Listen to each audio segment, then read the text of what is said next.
Did you know that there's a streaming service where you can watch old ladies sew? It's called Stitch. I've known you for quite a while, Oh since we yeah. were in early public school.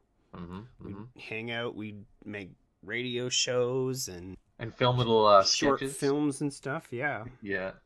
You and our good friend Daryl produced two films. The first one was Present to Present, and the second one was Caramel Sugar Moxie. As a newly minted independent filmmaker, what was the experience like with both Present to Present and Caramel Sugar Moxie? The experiences were filled with drive and hope and and wonder and everything that comes with a 20-year-old mind that wants to take over the world at the time. The making of those movies came from a real place of just love for film and wanting to make films that we wanted to see that weren't represented in mainstream movie theaters. For the most part, we were just all self-taught. We were doing everything on our own. It was a very tough learning experience throughout to go for that type of dream, which I still have, by the way. I still want to be a filmmaker of large scale films, but obviously at the time we're limited to whatever resources we had. But it was a great time, and I loved making those movies. I saw both premieres. I think I have both of them on DVD, and I enjoyed them not just because my friends made them, but the stories were interesting. The three stories in Present to Present intertwined with each other and dovetailing into each other was really creative, and the single narrative of Caramel Sugar Moxie was very interesting because you didn't really see a whole lot of films talk about the whole subject of internet safety hmm and, apart from the movie Kids, sort of the teenage get drunk partying, breaking stuff just for no reason at all, the ramifications of partying too hard and injuring yourself. And But yeah, that's why I say that movie is kind of ahead of its time, because it was 2006 when we shot it and conceptualized it, and that's when I think Facebook was in only maybe its second year, so social media wasn't the biggest part of everyone's lives, although there was MySpace at the time. But in terms of that film and how it transformed this teen girl who's named Bridget in the movie, it was basically a bad mistake or something that she regretted doing that her social circle had gotten a hold of and her school, and you kind of learn that throughout the film, which is fully available on YouTube, by the way. Just search Caramel Sugar Moxie on YouTube and you can watch it there. But yeah, I think it was ahead of its time because she's on her phone half the movie, and that was before a lot of people were on their phones addicted. But it was centered around the idea of how social media could ruin someone's life and take them in a direction that they regret. one of the things in the film that I totally agree with you about it being ahead of its time is when Bridget, or the name that her friends call her, Dazzy, which I'm guessing is her internet handle for when she does the risky content that people know her for now, Yeah, correct. is Yeah. she's taking photos for like her social media pages. She does one where she puts an N64 controller in her mouth, and it's like, it's a stupid pose, but that's what a lot of people nowadays, they'll try anything, any pose, any picture they can just to generate likes. Yeah, true. And the whole idea of nudity and exposing yourself online, especially if they're underage, is still such a hot topic issue. And you have a whole generation and industry of cam girls and OnlyFans now and Patreon. They make a living, if they're over 18, hopefully, but they make a decent living. I was talking to a London photographer a couple of days ago, Echo Owen, who is an artist, but one of the subjects she does as far as her photography is implied nude, artistic nude photos. And hmm we had gotten into the discussion about OnlyFans and Patreon, and that sort of culture Yeah. is really prevalent right now. That's due to the pandemic a lot as well. A lot of people doing desperate things. So that's why OnlyFans and Patreons are taking off. The writing in both films I thought was really interesting and funny. One of the parts in Caramel Sugar Moxie that well, two parts really that I thought were really funny was Dazzy walks in to where her friends are hanging out, Hmm. and the person who I'm guessing leaked the material is in the room too, and like it goes dead silence and you can feel the tension between them. Yeah. And then Jamie's, no, was it Jamie or was Yeah, it Jonathan? Jamie's there, and then John is I'm there as I'm well. trying to think if it was Jonathan Hughes George or Jamie that says the line, "Okay, so back to the home abortion kit." Yeah, Just yeah, sort of that to was John break Hughes the George. That was one of his lines. Yeah. yeah, break the tension, like say Hmm. something to break the tension. Yeah, the thing about the movie, and I love talking about this movie, by the way, even though it's like 13 years old Yeah. now since its premiere, and hardly anyone's seen it, because we when we premiered it, I mean, we played it at what was the Rainbow Cinemas downtown, Hmm. and then we also had two viewings at Western, and um, Was that the wolf? yes, I think it was at the Wolf. We did present a present at the Wolf, and then maybe it was Caramel Sugar Moxie we did at the Wolf. But yeah, we had to four wallet or basically rent out the theaters for it to be played. But yeah, not many people have seen it, so I enjoy talking about it. And yeah, Hmm. the thing about the movie is in the first half, you know who her real friends are because they still refer to her as Bridget. But when she starts hanging out with the more seedy people, they call her Dazzy, and it's very subtle, and it's not like kind of mentioned that that's what we were trying to do. But if you do notice who calls her from the name that she was born with, that her friends know her as opposed to people that are more seedier that call her by her handle. Case in point, to go with what you're talking about, the only people that I think refer to her by her real name are the two friends that she goes over and plays video games with. I forget their names, but they're really funny characters. They're Corey and Nathan, Corey and and Nathan. yeah, They and seem they were two guys that I worked with at the time. The lead character, Bridget, is Natasha, who I also work with. So a lot of the people were right. cast from my regular life. It's interesting that who would have thought seeing those films I would eventually end up working with a lot of these people at the theater. Yeah, but it's very sweet and endearing that hanging out with those two guys, just playing video games and being silly, eating candy, they just refer to her by her name. That's how they know her. They don't really talk about anything going on with the No, internet. And exactly. it's sort Yeah. of like a safe respite for her. Hmm. Hmm. And then when she goes and hangs out with, I guess, her other friend group, it's sort of like what the problem with friendship a lot nowadays is they'll be nice to you and hang out with you, but they'll find a way to like get those jabs in where they'll betray you at the drop of a hat. Hmm. Hmm. The second line from Caramel Sugar Moxie, which is my favorite of the two, is when, and this is really prevalent in today's society too, the way that people interact with each other and assumptions and how to treat one another in tense situations, is when she goes over to this guy's house to eat spaghetti. Oh yeah, and, that's and the date yeah, with the date Colin. with Yeah. Colin. And first of all, he goes into so much trouble to make this meal for her. And then there ends up being onions in it. Yeah. And then she doesn't like the onions. And so they end up eating something else. Yeah, yeah, basically just ice cream. Like Ice he cream. went through this whole trouble to make this meal, but he's kind of a bumbling guy, kind of nervous, not really like a ladies' man type. So he's really trying his hardest, but everything he does kind of falls flat. Yeah. And if you notice though, he's more of a clueless character because he calls her Dazzy. That sort of tells you that he met her in later life. So Mm-hmm. he's not from her original friend group, and he doesn't even really know what the Dazzy handle is, but he just knows that that's what she's referred to as in their social circle.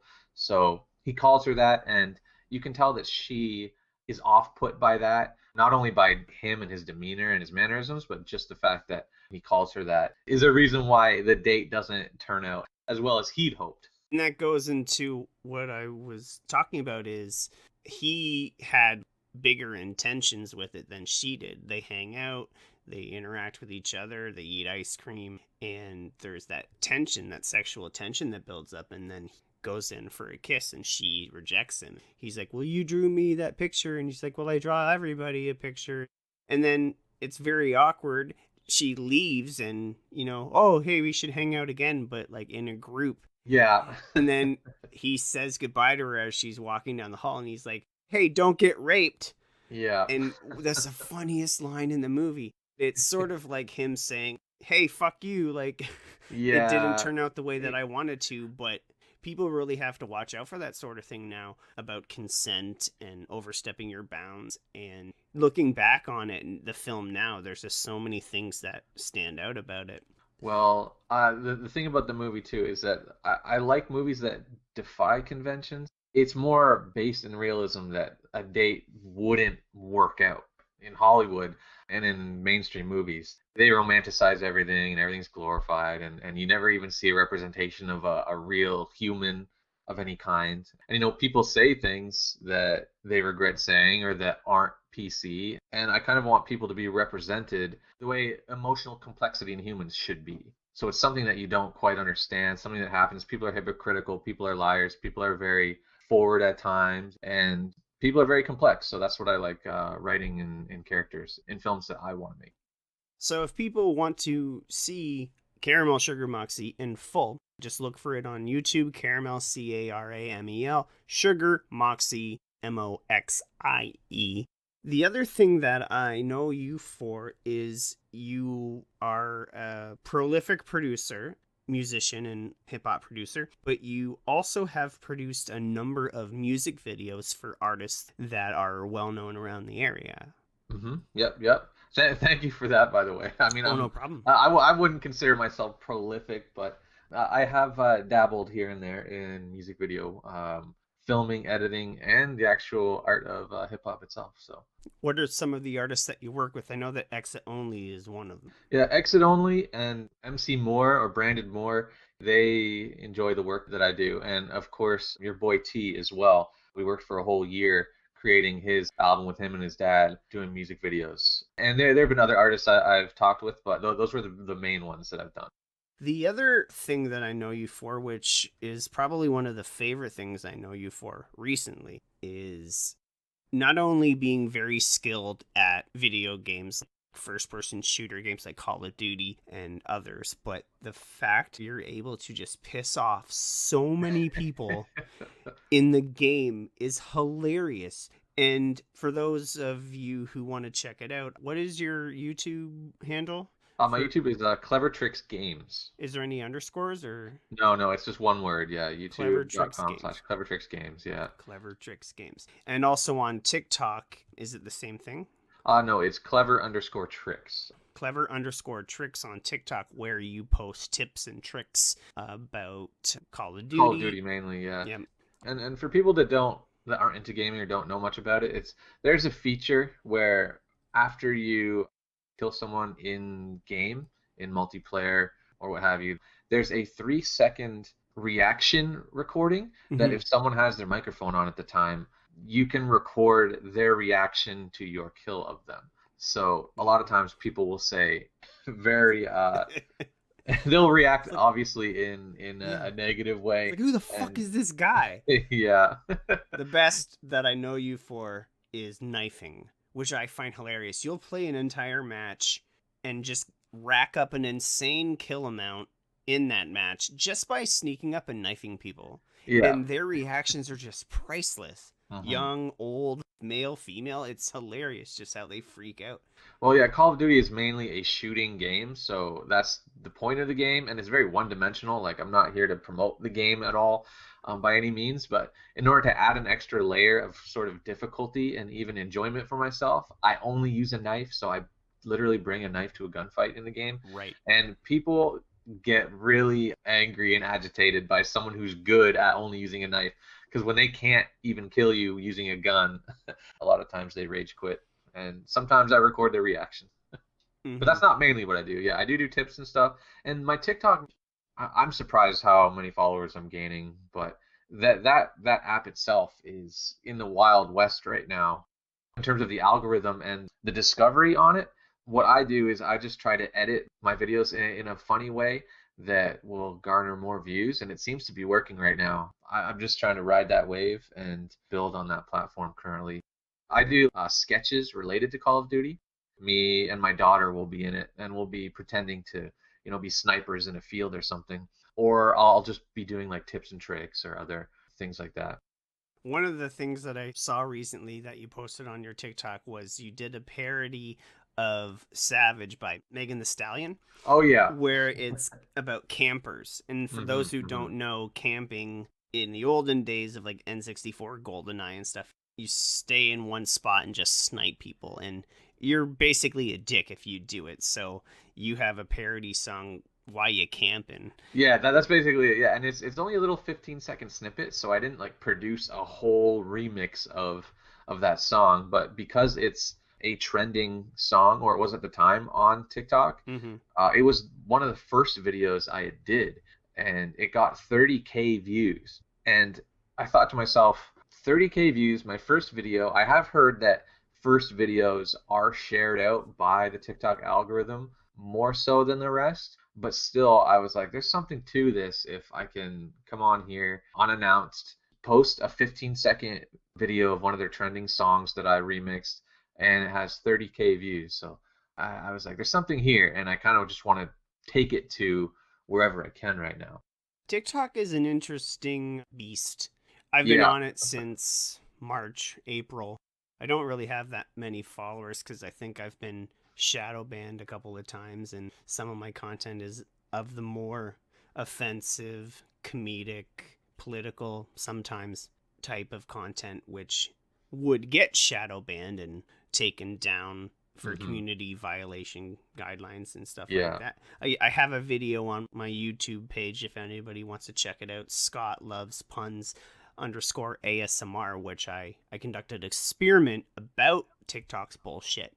Oh yeah, I About did. I watched that out when you posted that on Facebook. I'm like, this is interesting because you're kind of testing the algorithm Mhm. and seeing what hashtags or certain phrases the algorithm kind of favors and what it doesn't. Oh yeah, there's no doubt in my mind that just by talking to other people and them being shadow banned, that TikTok censors your videos and they're Hmm. very biased. Yeah, yeah. But it's still a great tool for people to get content out, to express their views for right now. Let's hope it stays that way.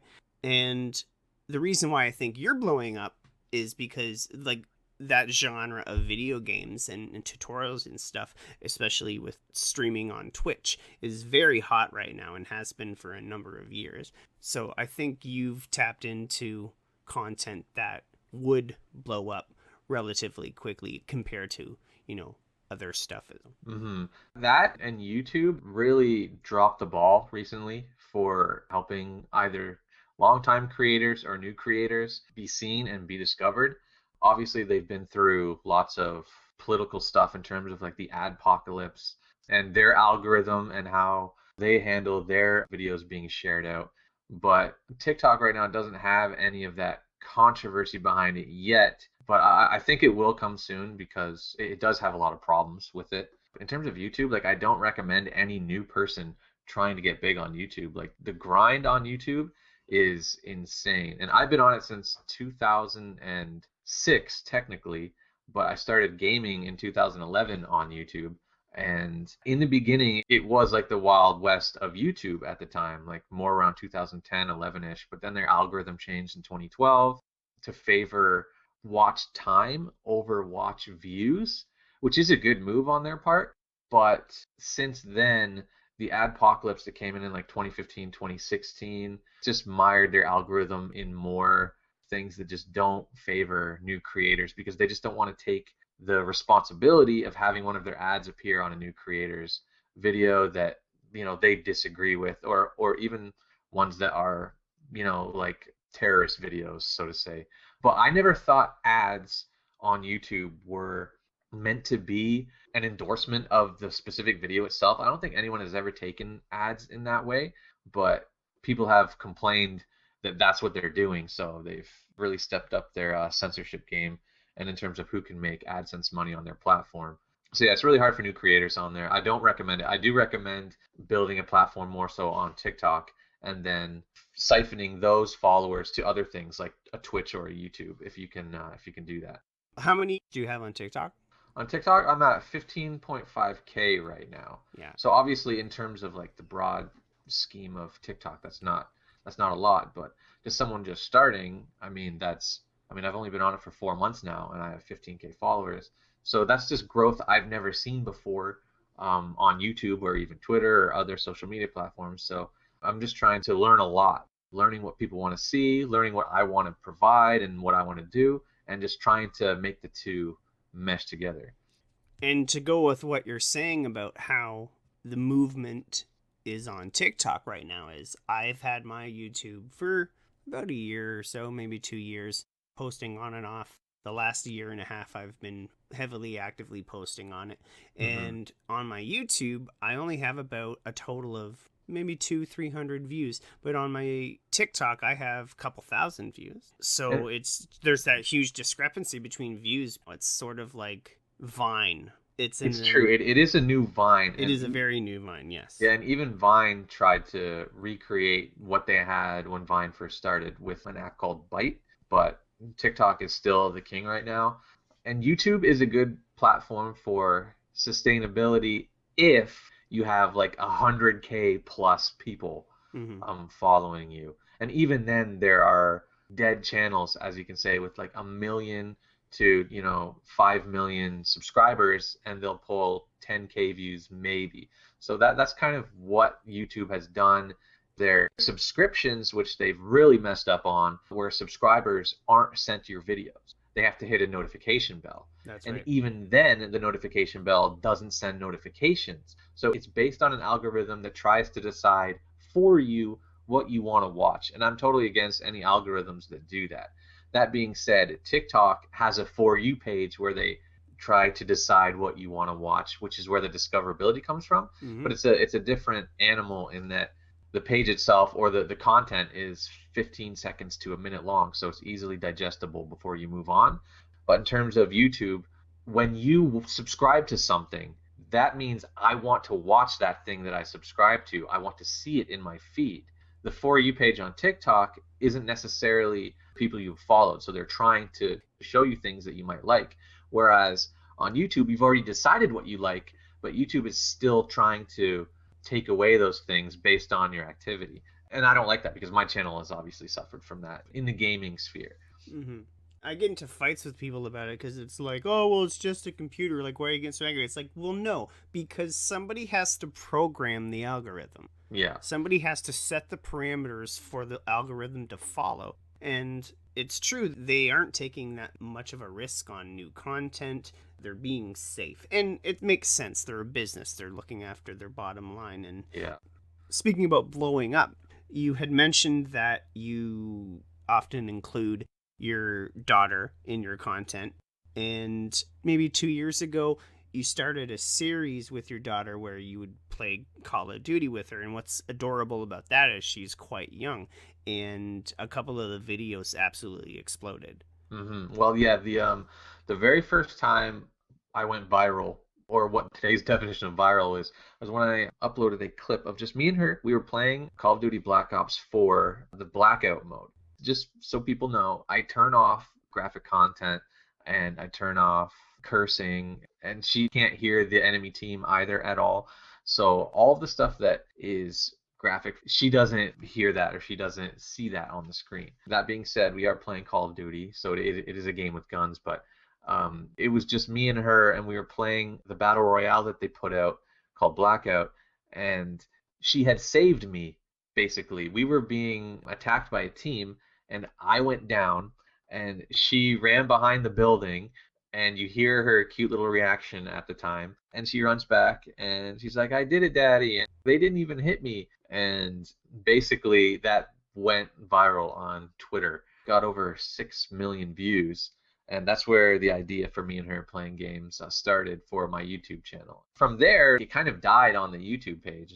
That's what I'm trying to say is that even though I know people wanted to see it, when I produced it, YouTube basically capped it at a certain amount of views, and then no one saw it ever since. So that kind of was a sign for me. And it's like, okay, maybe YouTube isn't the place for this. So I've kind of been in the middle of trying to find where I can do what I want to do. And here comes along TikTok, and it's working out swimmingly at the moment. Props to YouTube for paving the way for Vine and then Vimeo and eventually TikTok. And your daughter is just a little bit older than my daughter. What was so adorable is when your daughter was like 5, she's poning people like nobody's business. Well, She's she's always loved video games. Because I do it on YouTube, mhm, she's always been around it, so she's always been interested in what I do. So that is basically why she started playing the games I play, because she wanted to play games with me. So we played like co-op Call of Duty and the campaign and stuff like that. And she was getting, good, and she could recognize that she could move through a 3D space with a controller, and that had a lot to do with Minecraft too. And Minecraft's mhm, a game she first started on, which is a very creative game. I still play the game. You can do whatever you want in it. A lot of people like to call it Lego, but like digital with blocks, and that's a lot of the reason why she's really good at what she does. mhm. She has Yeah, her own channel too. If you look her up on YouTube, it's Evercora, Evercora. So I started a channel so that she could have her own place to put stuff that she plays, like Fortnite and Minecraft. it's really cute because your daughter, and not in a negative way because kids are kids, but your daughter seems to be a very shy person, and to see her just dominate on Call of Duty is such an interesting juxtaposition because it's like I just know her as this sweet, cute little Yeah. shy little girl, and then she's massacring on Call of Duty, which is hmm great. Well, there's so much more to games than people realize. Just today, I sat down with her and we were playing Fortnite. There's a creative mode, and she invented this entire world of her own that's a tutorial on how to build edit. And I was just really impressed because like she spends time on that thing, and a lot of times I don't know what she's doing when it comes to, just being in the creative mode and playing the game. So when I saw this, I was like, oh my goodness, she's really in depth in this. Like she knows what she's doing. And I went through the tutorial world that she created, and I'll go through builds of hers on Minecraft. And she plays like Forza racing games, and she designs deco work on the cars. And she'll wake up the next day and see her design that you can upload to the community of the game. She'll be like, "Oh, my design got 100 downloads today." And it surprises me every time. I'll look at the design, I'm like, this is insane. Like, this is amazing. And the people are responding to it by downloading it because they love her designs too. And then they'll play in her worlds that she creates in Minecraft and her worlds that she creates in Fortnite. And she really is good at this gaming stuff. And I'm having a hard time kind of balancing that with other activities. But like during the pandemic, it's great for her to have an outlet where she can be creative like that. Dare I say prodigy? Because it's funny, when we were young, like we were the people that our parents or older people would go to. Can you hook this up? I don't understand how to hook this up. You hook it up, and we would be able to do that. We were the Yeah. generation. We were the generation that the internet exploded on, hmm and we were like the test subjects for the early internet, and eventually what it came to be. What our kids are going to be able to do with what it's going to become in the decades ahead will be light years ahead of what we were able to do. Yeah. And like with coding and programming and content creation and Yeah, and technology, yeah, it's definitely the way to go, like for kids these days who want to get into something, which she wants to get into game design. I mean, yeah, this like is look this at is that. this is another thing that happened recently. She said she wanted to design a game, a battle royale game, and so I downloaded. Oh, I forget what the software is called. Oh yeah, it's called Blender. It's free, but it's for in-game design. And I just sat her down in front of it, and she came up with a weapon, an SMG, I think she called it, which stands for submachine gun, for a battle royale game that she created. Like it was kind of crude block shapes, but this Blender uh, software, like if you look at it, it looks alien to anyone who's never designed anything in their life or who has never been on, a software program like that, because it's what professionals use to design items and worlds in games. So the fact that she sat down and kind of looked at the user interface and knew kind of where the shapes were in order to create this thing, and she did it in a 3D space as well, which which boggled my mind because you can like take your cursor and float around what you're creating while you're creating it. So like to me, I want to kind of help her and cultivate this curiosity she has. So That's why I kind of allow her to do more than the regular kid, because she just loves doing it and she's just interested in doing it so much. And when I say I don't know what she's doing on the video games, like we do have our privacy settings on so that she's not interacting with other people. She can't have other friends on there in terms of like strangers. So we are very protective of her in that way in terms of her being online. So all of her online is monitored. But just when it comes to what she does in game, it blows my mind every day I wake up and there's something new that she's created. I wonder if Digital Extremes would let you and her go for like a tour. What's Digital Extremes? Is that not the video game studio here in London, or am I getting the title Oh, wrong? maybe it is. I don't know. Maybe it is. That would be cool. Yeah, there's a video game producer company in London that if they could get her on a tour to see like their workspace and what they do, like I think her eyes would light up and be like, "Whoa!" And Yeah. I get what We, you're saying about trying to nurture and encourage, that creativity. Like my daughter seems to be having an interest gearing towards astronomy and like mm, astrophysics and stuff. So I've been trying to find any way that I can sort of keep stoking that interest to her. Like, for yeah. example, Mars is as close as it'll be to Earth. That it does every 2 years, where the sun, Earth, and Moon are in perfect alignment with each other, and Hmm. that doesn't happen again for another 2 years. So I'm like, oh, you can see Mars in the sky tonight, and she's like, what? Like, so I think if your kid shows signs of being good at something and enjoying it, you don't want to pressure them too hard. You want to sort of just let them go at their own pace. But if they can get a really good head start on turning that into a career, then they're set. Hmm. She's very creative in what she does, and just like your daughter, like I want to see it through. I want her to not be hindered by any sort of blockades that might be in the way for a kid. So if she shows interest, I do like following through with her interest just to see which seed will grow. Mm-hmm. Because that's the way things are going to go. Like, either kids are going to grow up into people who are going to deal with technology, or space, because that's the way we're headed. But another thing that I wanted to sort of bounce off of you was video games as a culture themselves is pretty huge, but there's this like sort of subculture of like watching video games and commenting on video games and memes about video games. And I think I might have told you about this, but if not, I'll tell it again. And for anybody who's listening, you should check this out. There's a series on YouTube. I think they're up into the like dozens and dozens and dozens of videos, but it's perfectly cut screams. And I think I might have told you about it, but what it is for the most part is a lot of it's Minecraft, but it's like really funny videos of people playing video games like Minecraft or like Call of Duty, and the video is cut off right in the middle of them like screaming because something bad or scary happened. It's just hilarious, but Oh yeah. it's that subculture of commentary about video games and memes about them that I find interesting.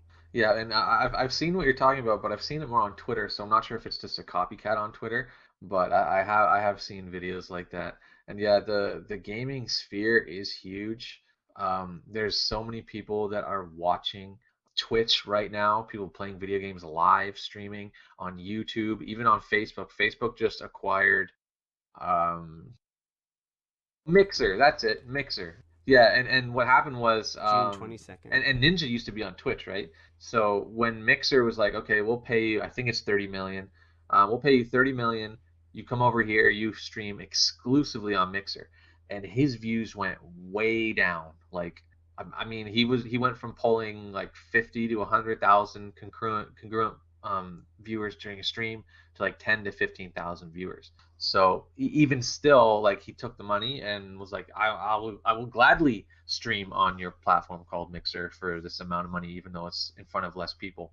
But then Facebook bought Mixer and had to pay Ninja out the whole rest of his contract. So they didn't mind doing that, so they just purchased Mixer and did it. But he didn't have a contract with streaming on Facebook, so now he streams on YouTube. And I think he started streaming on Twitch again, so it's all come full circle. and obviously Ninja's the winner in this whole Yeah. situation. I think it's because people that might be fans of his are like, oh, I have to go to another place to see him. Like, why can't I just see him where I already see him? Yeah, Which is why it exactly. was such a bomb. But there's a lot of problems with Twitch, which is why Mixer felt like, okay, we can be the next new platform for gaming and streaming. But I guess it just didn't work out. Like Hmm. Twitch does have its problems. All of these platforms have their problems and issues that, would make them better if they could work on them. But, we got what we got. Totally. I was playing NES Classic with my son. He's only 4. He loves Ninja Turtles 1, 2, and 3. Yeah. Which is funny because Ninja Turtles 1 for me, when I was little, I hated it. I'm like, I never understood. I hated that one too. I still had fun playing it, but yeah, Yeah. it, But it was the worst of the series. to see just the leap of technology advancement from 8-bit to what it is now is just insane. Hmm, And hmm. it took about 30 years, but that's compared to, time, Well, and now the next drop in the generation of bucket, right? consoles are coming out this like Christmas time, so Yeah, like PS5 and hmm. Xbox doorstop, because it does look like a doorstop. Well, the PS5 looks like a flower vase, so I don't know. Yeah. They both have their, flaws. Are you mainly like a PC gamer? Oh no, no, no. I mean, I have a Mac, so I use it for editing video software. Mm-hmm. It's not the best for gaming, and I rarely ever game on it unless I'm playing Minecraft. But I have an Xbox and a PS4, so I'm not a really a console war kind of guy to even favor one or the other.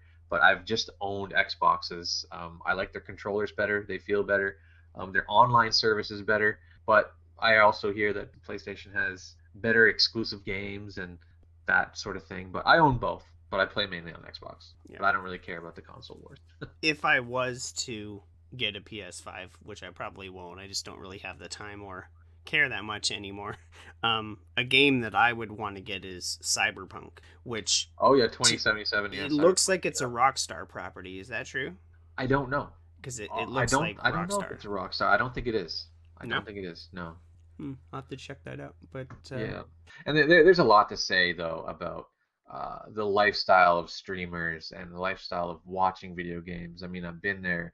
There's a lot of imbalance in that community in terms of the way you live a healthy lifestyle, where it's conducive to a healthy lifestyle, but then also playing 12 hours of video games a day. So I have a lot of criticisms about it, but also the the sea of people that are doing it is vast. Like it's really watered down. Anyone can play a video game right now and stream on these platforms, and so many people are doing it. And there are a lot of people whose dreams get dashed for trying to do this, and even myself, like doing it for so long, like it's almost an addiction in a way, and I need to figure out how to perform it in a more healthy way, for myself and for my kids, uh, because there are lots of people in detriment to it right now, and gaming is a type of escape that you can easily lose yourself into and forget your life responsibilities. So I don't recommend trying to actually do it to make a living, to be honest. And I'm not trying to make a living. I've never tried to make a living off of doing it. I just like doing it, and it's a hobby that I've enjoyed, and it's just starting to pick up a little more for me on TikTok. So maybe it might become something, but um, there's a lot to be said about the amount of hours that actually has to go into being a Twitch streamer or a YouTuber that people don't realize, and they just think it's sitting back and playing video games, which a lot of it is basically that. But then it's the editing involved in the videos, and how much volume you actually have to put out, and the hardware that you need as well. If someone wanted to start today, it costs like thousands of dollars just to get into it. You need the proper computer and streaming service, and the consoles, and the microphone and the lighting, and a lot of people who pull 0 views a stream have all of these things and spend all this time to do it. So it's a tough thing to get into, because like I said, it's easy to get into, but it's also expensive, and it's also time consuming, and there are so many people doing it. So I think I might have contradicted myself there, but um, yeah, I've been doing it for so long that the the depth to it and being entertaining while playing games, it's a whole thing that a lot of people don't realize what goes into these streamers and how much they put into it and how little you actually get out just based on the industry itself. Unlike a decade ago, 15 years ago, the market for videos and stuff in general is very saturated. And what you just said, yeah, people do not realize just how much goes into it. Like, I have a video on my YouTube page, which is a meticulously curated Vine compilation, and it's only like, I don't know, like 20 minutes long or so. Hmm. But, I watched it and I liked it, by the way, because I love Vine so much. oh, Vine. And when I watched it, I was like, this could be one of those compilations that gets 100,000 plus views, and unfortunately, YouTube doesn't. I don't know, doesn't share out new people's stuff, so No. it It doesn't have is as much views as I think it should have because I did watch it. It is the video on my channel that has the most views, though. Hmm. But it's about 20 to 30 minutes long. But I went through like 18 hours of footage from Vine, like I believe it. old Vine Yeah. videos to get like 20 minutes. Like it Hmm. took me a week to do. I've spent 20 plus hours just editing a 10-minute YouTube video Mm, before. Like it's the amount that has to go into it. People don't realize like behind the scenes and how time consuming it actually is. And the fact that these platforms favor volume over quality is something of a discussion for another day, but it really does force you to be new every single day you upload on that platform, um, regardless of quality, because the fact that the internet forgets in like a week time on the internet is a year. So, an example on TikTok and how their algorithm works, I posted a video with me and my daughter, just a short 15-second like sketch, and it has over 500,000 views. The next video I did, I had a week between my video that hit 500,000 and the following video, and the following video had 2,000 views, and the video after that had 2,000 views. So I went from 500,000 to 2,000, and I can't prove it, but the way the algorithm goes and the way that people have been seeing anecdotally what happens when they take a week off of something that has gone viral or the momentum that they've created is that the momentum is totally gone, and it doesn't throw your video out on the discovery page anymore if you take that time off. So you really have to ride the waves. And that being said, YouTube doesn't even favor that anymore for new creators. So that's why YouTube is so hard to do, because even if you are a new creator and you're producing the volume you need to do, which is what people recommend, a video a day or a video every other day, you're going to be falling behind if you're not producing the volume that they require. case in point, a lot of the big YouTube stars are people who started when they were very young on like Vine, like David Dobrik, Jake and Logan Paul. They have years and years of a runway that they've Hmm. taken off from. Yeah. And another point about quantity over quality, even though what I'm about to talk about has a lot of quality, is in the area of ASMR, autonomous sensory meridian response videos that cause like tingles in your head and down your spine. That it's very relaxing, and it's a long subject to talk about, but if people want to check it out, it's ASMR. There's probably only maybe 10 creators. One of the 10 is male.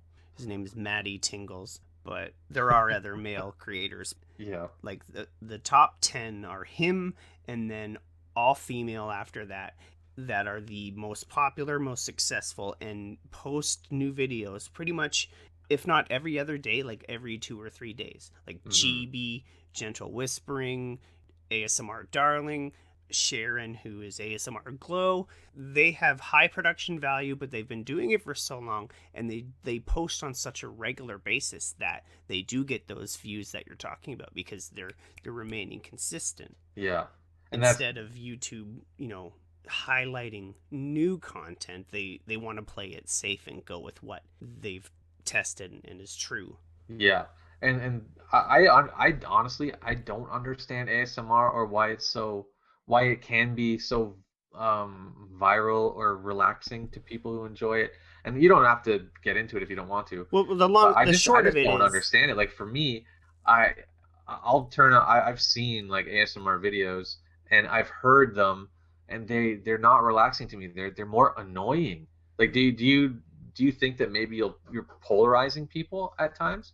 Like by posting something like that because it's such a niche like it is. audience. Yeah, there are some people that it doesn't work on. It actually Mm-hmm. has the opposite effect. There are also people that only respond to visual triggers, so like lights, moving lights up and down on the screen, like Mm-hmm. or role plays with like, you're at the hairdresser's or you're at a dentist appointment, or they use 3DO microphones with the left and the right. Like I'm using a Blue Yeti right now, and you have a couple of Yetis.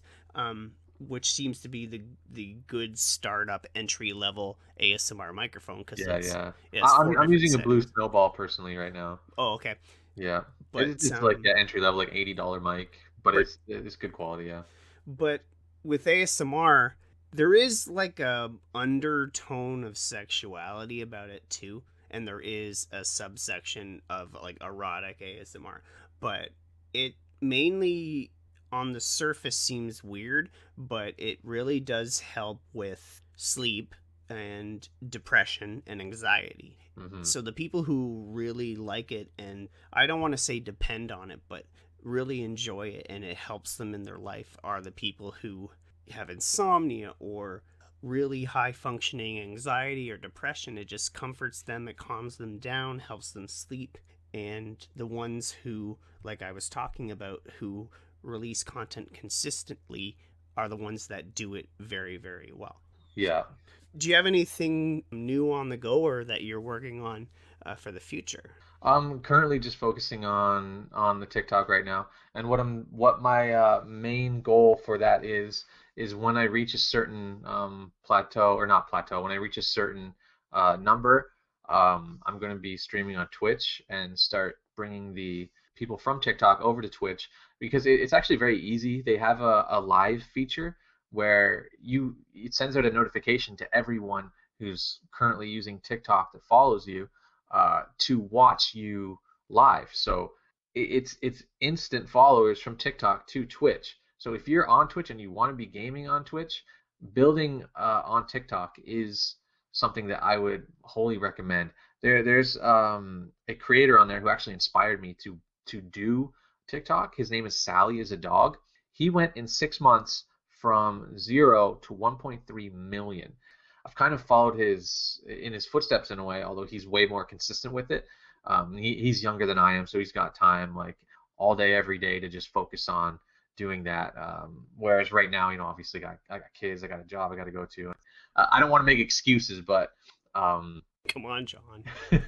Get with the program, I bro. know I need to start obsessing on TikTok content with gaming so that I can start my thing. But yeah, I want to get to Twitch, and Twitch is the ultimate goal. If that never happens, then it never happens. Like right now, I only have 50 followers on Twitch, and that's fine because I don't currently stream there. But building up to TikTok is what I'm trying to do right now in terms of just my gaming. And ultimately, what I want to do is fund my first film that will well, not my first film, it would actually be my third feature length film that somewhere down the line will um, gain some traction. Although the film industry is up in the air right now, so my ultimate goal is to become a filmmaker and to make a living doing that. But in order to get there, I'm honing my editing skills with the video game stuff, and I'm doing music videos here and there, and and yeah, that's what I want to do. That's what I want to be. That's where I'm headed, hopefully. I know what you're talking about with exploding because one of my favorite creators on TikTok is Call Me Chris. And she went from, in a span of 4 or 5 months ago, from under 1 million subscribers to she just passed 7 million. Like, Yeah, the wave is real. If you hit a wave, you basically can't stop riding it. mm-hmm. I mean, the growth is exponential. So I'm at 15.5K right now. If I hit a wave that I can ride, then I'm going to be obsessing over creating content and really trying to see how high I can take it. Mm-hmm. Mm-hmm. 15.5K is pretty cool, but I'm at 153, so eat. 153K? No, 153. Oh. So eat that, John. I would have been like, that's insane. I don't know. I think the algorithm is fucking with me. It's been great talking to you, man, catching up, because ever since I left the theater and with COVID and stuff, I just haven't been myself or talking to anybody. But Yeah, it was great catching up, and I wasn't expecting to talk about the plot of one of my early films, so that was oh, for fun. sure. I mean, I love talking about what went into films, and I love talking about, the gaming and stuff. And Is there anywhere people can watch Present a Present, or is it just Caramel Sugar Moxie? no, yeah, Present a Present is only online in part, and I wouldn't even recommend going to watch it. It has that actually has that was my first video to ever reach 1 million views. Oh, nice. Was the Present a Present storyline with the woman that has a baby in the alleyway. Yeah. That was the first video that I ever had to reach 1 million views. That's up online, but I don't recommend it because it was put up in 2007. YouTube quality back then only allowed it to be in like 360p. So I would rather people see it in a more high quality fashion, which they actually can't do right now. But if they're really curious, it's on the same channel that Caramel Sugar Moxie is on, so they can look it up. Yeah, I like that storyline in Present to Present of the mother. The metaphor and symbolism in it is bang on. I really like that. Yes. So if people are wanting to check out those two films or clips of the films, they can look up Caramel Sugar Moxie. Moxie is Moxie. And check John out on YouTube. It's Clever Tricks Games. And if you want to check me out on Twitter, which I'm hanging out on a lot, it's clever_tricks. And on TikTok, it's clever_tricks. Cool, man. Thanks for catching up. I appreciate it. And hey, no problem. Thanks for having me. I'll be watching you. Yeah, as a fellow artist and creative yourself, yeah, I enjoyed this talk. Have a good night. Yeah, you too, man. You can check me out on Instagram and TikTok at Scott_loves_puns. Puns is with a Z. You can also find me on YouTube, Scott Loves Puns _ASMR. And you can also purchase my audiobook and new comedy EP for only $2 and $1 at swoaudio.bandcamp.com. Thanks for listening and have a good night.